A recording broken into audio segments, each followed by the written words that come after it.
ভাই আমার দোতার না রং উঠে গেছে, আমার দোতারা খুব ময়লা হয়ে গেছে তো।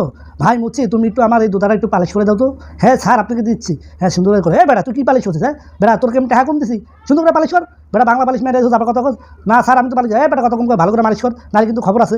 আসলে কি বলবো ভাই, তাদের হাতের কিছু কাজ দেখলে আমরা চোখ ফিরিয়ে রাখতে পারি না, বা আমরা চোখটা মানে মুঞ্জে বা চোখ মুঞ্জে রাখতেও পারি না। তো আসলেই দেখুন আমার ভিডিও স্ক্রিনে আপনি দেখতেই পাচ্ছেন সে কতটুকু তার যত্ন সহকারে, সে কতটুকু দায়িত্ব নিয়ে সে জুতার কাজটা করতেছে, এবং নিখুঁত বিলে সে পুরনো জুতাটাকে একবারে নতুন ক্লিন করে ফেললো, এবং একটা স্প্রে দিয়ে সে প্রথমত আগে নিয়ে মেরে নিল। দেখুন কত সুন্দর করে তারা একটা জুতার কাজ করতে পারে।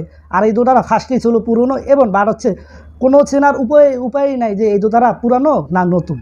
এবং আপনি বলতেই পারবেন না যে এটা পুরনো জুতা, এবং পুরনো জুতায় যে একটা নতুন রূপান্তরিত একটা রূপ দিতে পারে তারা, তাহলে বুঝুন তাদের কতটা দক্ষতা, তাদের কাজ এবং কাজগুলো কত বছর বসে বসে তারা শেখে। এবং আমরা তো ভাই এগুলো শেখার সময়ও নাই। আমরা খাবো গাঁজা, আমরা খাবো বিড়ি, আমরা খাবো ওই কি কক্সবাজার যাবো ওই গার্লফ্রেন্ডকে নিয়ে। তো আসুন ওনাদের মতন আমরা কাজ আগে অর্জন করব, কাজ আগে দক্ষতা করব, তারপরে মানুষকে সেবা যত্ন দেওয়ার চেষ্টা করবো। আমরা বাংলাদেশের প্রেক্ষাপটে এরকমটা আমরা দেখি না। তো আমরা অল্প কাজ শিখি, হাতুড়ি ভাঙা কারিগর হয়ে মানুষকে সেবা দিই, মানুষের কাজ করি, কিন্তু ওই কাজে কোনো মর্যাদাটা আমরা পাই না, বা ওরকম মর্যাদা আমাদের দেয় না। তো ওনাদের দেখুন কাজটা দেখলে আমরা আসলেই মুক্ত হবে।